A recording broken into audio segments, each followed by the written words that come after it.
میں پناہ مانگتا ہوں اللہ تعالیٰ کی شیطان مردود سے اور شروع کرتا ہوں اللہ کے پاک اور بابرکت نام سے جو بڑا مہربان نہایت رحم کرنے والا ہے۔ معجزہ ٹی وی آفیشل کے محترم دیکھنے اور سننے والوں السلام علیکم۔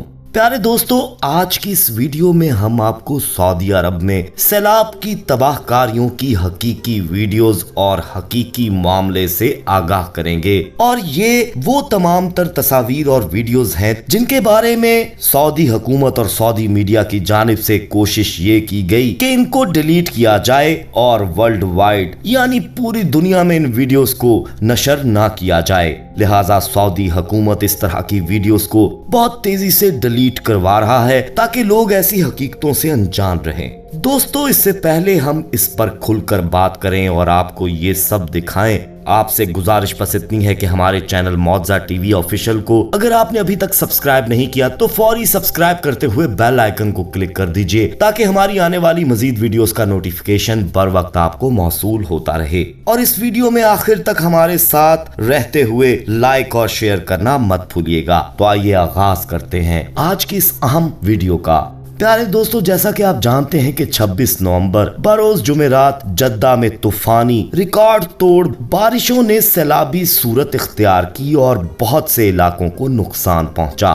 دوستو، اس ساری صورتحال کو آگاہ کرنے کے لیے، صحیح طریقے سے سمجھنے کے لیے سب سے پہلے میں آپ کو ایک واقعہ سناتا ہوں، اور یہ واقعہ آپ سنیں گے تو آپ اس سارے اللہ کے عذاب سے واقف ہو جائیں گے۔ پیارے دوستو، حضرت آدم علیہ السلام کے دنیا میں آنے کے بعد ان کی اولاد دنیا میں خوب پھلی پھولی، لیکن ایک مدت گزر جانے کے بعد وہ لوگ خدا کو بھول چکے تھے اور ایک خدا کی بجائے انہوں نے مٹی اور پتھر کے کئی خدا بنا لیے تھے۔ نہ صرف ان کی عبادت گاہیں بتوں سے اٹی پڑی تھیں بلکہ ہر گھر میں بت رکھے ہوئے تھے جن کی وہ پوجا کیا کرتے اور ان سے مرادیں مانگا کرتے تھے۔ نوح علیہ السلام نے اپنی قوم کو اللہ تعالیٰ کے احسانات جتلا کر سیدھے راستے پر چلنے کی تلقین کی اور اس بری راہ سے منع فرمایا، اور ان لوگوں نے حضرت نوح علیہ السلام کا مذاق اڑایا اور کہا، بھلا یہ بتاؤ کہ تم نبی کیسے بن گئے؟ تم تو ہمارے جیسے گوشت پوست کے بنے ہوئے ہو اور ہم میں ہی پیدا ہوئے ہو۔ تم میں ایسی کون سی چیز ہے جس سے ہم تمہیں نبی سمجھیں؟ اور اگر خدا کو نبی ہی بھیجنا تھا تو وہ کسی فرشتے کو نبی بنا کر بھیج دیتا۔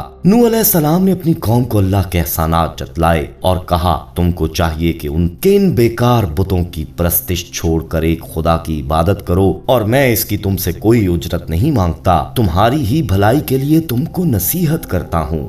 نوح علیہ السلام نے کوئی 950 سال تک اپنی قوم میں واعظ و تبلیغ کی اور کوشش کی کہ وہ خدائے واحد کے سچے پرستار بن جائیں، مگر ان پر کوئی اثر نہ ہوا، بلکہ حضرت نوح علیہ السلام واعظ فرماتے تو ان کو مذاق مستی میں اڑاتے، کانوں میں انگلیاں ٹھونس لیتے تاکہ ان کی آواز کانوں میں نہ پہنچ جائے۔ صرف چند لوگ تھے جو آپ پر ایمان لائے۔ قوم کی یہ سرکشی اور نافرمانی دیکھ کر نوح علیہ السلام نے اپنے رب کو پکارا کہ اے اللہ، میں تو اس قوم سے تنگ آ گیا ہوں، اب تو ہی ان سے بدلہ لے۔ پیارے دوستو، اللہ تعالیٰ نے حضرت نوح علیہ السلام کو حکم دیا کہ ایک کشتی بناؤ، اور یہ بھی حکم دے دیا کہ دیکھنا اب کسی کی سفارش نہ کرنا، اب ان پر ضرور عذاب نازل ہو کے رہے گا۔ حضرت نوح علیہ السلام خدا کے حکم کے مطابق کشتی بنانے میں لگ گئے۔ جب آپ کشتی بنا رہے تھے تو قوم کے لوگ اس کا مذاق اڑا رہے تھے، تانے کس رہے تھے کہ کل تک تبلیغ کر رہے تھے، آج بڑھئی بن گئے ہیں۔ کبھی کہتے کہ کشتی تو بنا رہے ہو، لیکن دریا کہاں سے لاؤ گے کشتی چلانے کے لیے؟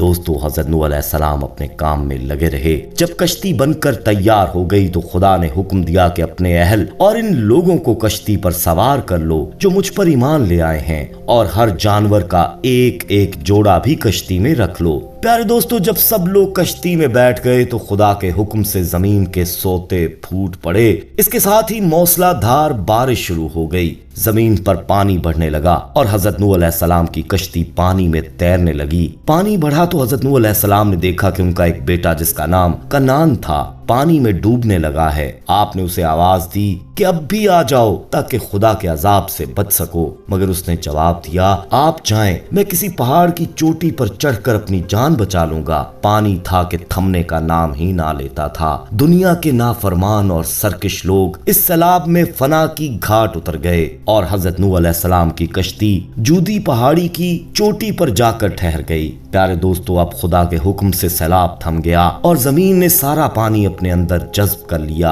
अब खुदा ने हजरत नूह अलैहिस्सलाम को हुक्म दिया कि कश्ती से उतर जाओ, तुझ पर और वो लोग जो तुझ पर ईमान लाए हैं, इन पर हमारी रहमतें बरकतें नाजिल होंगी। चूंकि इस तूफान में दुनिया के तमाम लोग ही दोस्तों फना हो गए थे, सिर्फ चंद लोग ही जिंदा बचे थे। इसलिए हजरत नूह अलैहिस्सलाम को आदम सानी भी कहा जाता है। इनकी औलाद इस वक्त दुनिया में आबाद है। इन्हीं की औलाद इस वक्त दुनिया में आबाद है।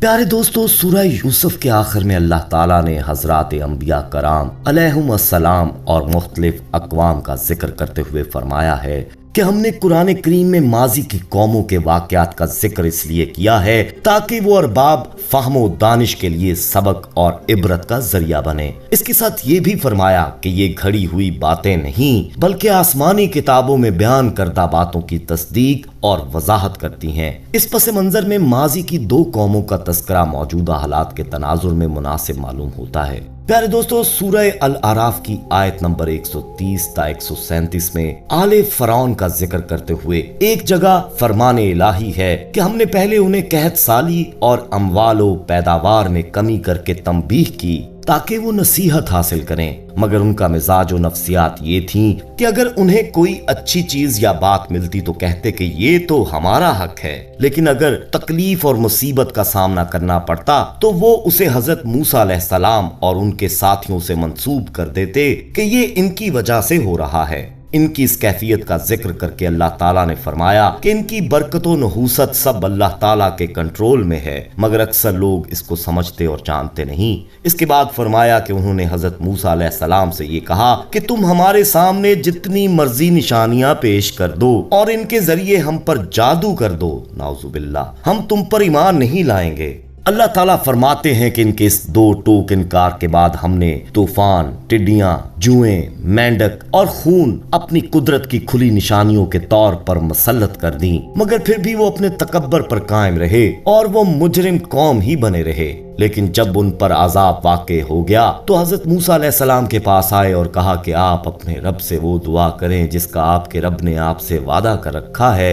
अगर आप ये अजाब हमसे हटवा दें तो हम आप पर ईमान ले आएंगे और आपकी कौम बनी इसराइल को आजादी भी दे देंगे। लेकिन जब हमने उनसे एक मुकर्ररा वक्त तक के लिए अजाब हटा दिया तो वो अपने वादे से फिर गए और अहद तोड़ दिया। फिर हमने उनसे इसका इंतकाम लिया और उन्हें समुद्र की मौजों में गर्क करके उन लोगों को जमीन का वारिस बना दिया जो इससे पहले कमजोर समझे जाते थे और गुलाम बना लिए गए थे। इस तरह हमने बनी इसराइल को उनके सब्र का बेहतर सिला और फरौन और उसकी कौम ने जो कुछ भी तैयारियां कर रखी थी सबको गारत कर दिया। दोस्तों, सूरह बनी इसराइल आयत नंबर 77 में कुरान करीम में अल्लाह रब्बुल इज्जत ने यह भी वजाहत के साथ फरमा दिया है कि तुम अल्लाह ताला की सुन्नत और कानून में तब्दीली देखोगे और तहवील लचक भी कभी नहीं पाओगे। इसका मतलब ये है कि क़यामत तक अल्लाह ताला का ज़ाबिता यही है कि कौमों की सरकशी, बगावत, जुल्म और नाइंसाफियों पर पहले तंबीह करते हैं, मगर जब इस तंबीह और सरजनिश से इनका रवैया तब्दील नहीं होता तो फिर इससे ज्यादा सख्त अजाब से दो कर देते हैं जो दायमी होता है और फिर तौबा और वापसी के सब दरवाजे बंद हो जाते हैं। दोस्तों, कुरान करीम के बयान करदा इस तारीखी पस मंजर में आज पूरी दुनिया की अमूमी सूरत हाल को देखा जा सकता है। अलबत्ता उम्मत मुसलमा की सूरत हाल किसी हद तक मुख्तलिफ है कि जनाब नबी करीम सल्लल्लाहु अलैहि वसल्लम की दुआ की बरकत से अल्लाह ताला का वादा है कि आपकी उम्मत को मजमूई तौर पर पहली उम्मतों की तरह अजाब से दो चार नहीं करेंगे। यानी इसका मतलब है कि ये उम्मत हर किस्म की सजा, अजाब, तंबीह और सरजनिश से महफूज हो गई है। ये बात तवज्जो तलब है दोस्तों, और इस अमूमी मुगालते से हमारा निकलना जरूरी है।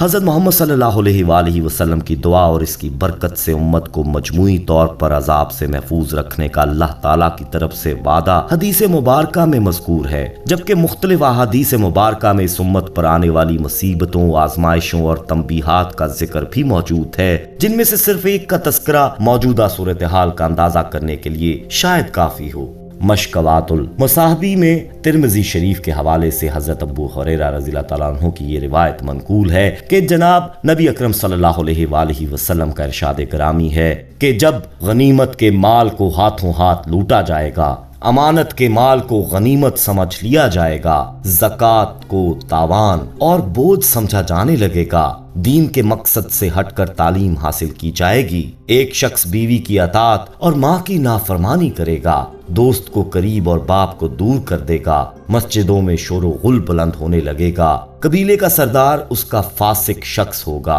कौम का लीडर सबसे रजील आदमी होगा, किसी शख्स की इज्जत उसके शर से बचने के लिए की जाएगी, नाचने वाली औरतें और गाने बजाने के आलात आम हो जाएंगे, शराबें पी जाएंगी, उम्मत के बाद वाले लोग पहले लोगों को बुरा भला कहना शुरू कर देंगे, तो फिर सुर्ख आंधी, जलजलों, जमीन में धंसाए जाने, शक्लें बदल जाने और पत्थरों के बरसने और सैलाब के इंतजार में रहना, और फिर ऐसी लगातार निशानियां सामने आएंगी जैसे किसी हार की डोरी टूट जाए और इसके मोती मुसलसल गिरने लग जाएं। प्यारे दोस्तों, अब ये सोचने वाला मुकाम है कि अल्लाह के मुकद्दस शहर मक्का मुकरमा में जहां मगरबी फिल्मों को सिनेमाओं में नुमाइश की इजाजत दे दी गई, म्यूजिकल कंसर्ट्स होने लगे और शैतानी त्योहार हैलोवीन मनाया जाने लगा हो, और दजाली शहर न्यूम की बुनियाद रखी जा रही हो जहां पर हर किस्म की अय्याशी का समा मुहैया किया जाएगा, वहां ऐसी बारिशें, सैलाब, सलसले, वबाएं हमारे लिए अल्लाह ताला की तरफ से तंबी नहीं तो और क्या है। दोस्तों, अभी भी वक्त है, इन पर सोचना पड़ेगा, मगर शायद हम वक्त के बाद ही सुधरेंगे जब तौबा के दरवाजे भी बंद होंगे और पछतावा आखिरत का वाहिद सहारा होगा। अल्लाह ताला हमें इन तंबीहात और माजी के वाक़यात से सबक हासिल करने और इज्तमाई तौबा और इस्तग़फ़ार की तौफीक से नवाजें। आमीन या रब्बुल आलमीन। दोस्तों, वीडियो पसंद आई हो तो इसे लाइक करते हुए शेयर लाजमी कीजिएगा, कमेंट में अपनी राय जरूर दीजिएगा। जाते जाते हमारे चैनल मौजा टीवी ऑफिशियल को सब्सक्राइब करते हुए बेल आइकन को भी क्लिक कर दीजिएगा ताकि हमारी इसी तरह की मजीद वीडियोस बर वक्त आप देख पाएं। अपना बहुत ख्याल रखिएगा और उनका भी जिनका कोई ख्याल नहीं रखता। आने वाली वीडियो में आपसे दोबारा मुलाकात होगी, तब तक के लिए अल्लाह निगहबान।